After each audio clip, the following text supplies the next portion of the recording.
Coronavirus has brought Europe to a standstill, but the bloc already faced another crisis, climate change. While the lockdown has seen carbon emissions slashed, plans to save the economy could put a dent in the bloc's sacred Green Deal.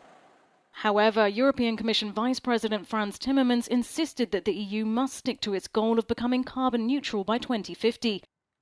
For some MEPs, there is no question of a U-turn on the environment. The cost of not making the green transition could be worse than the current economic downturn.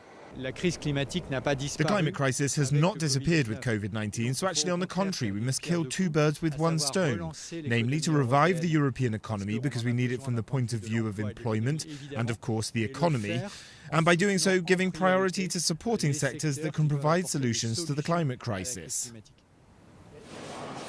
MEP Pascal Confin says €300 billion of public investment is needed over 2 years.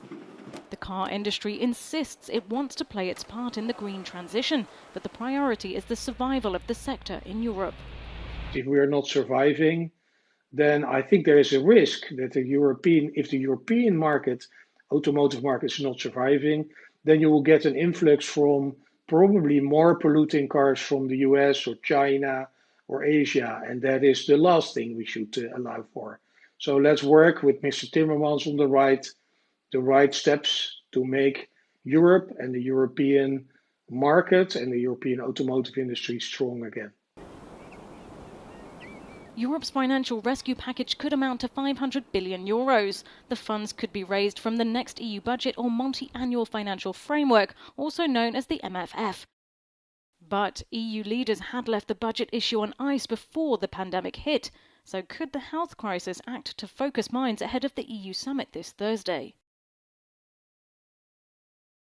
An ambitious MFF would be one that wasn't restrained, as it has been recently, by a kind of austerity overhang, if I could put it like that. It would be an MFF that had a very clear lines on where Europe stood, where Europe as a whole was going to put its money. It would be willing to break its kind of current gridlock on the actual amounts, and that in a time of crisis is not a time to be frugal.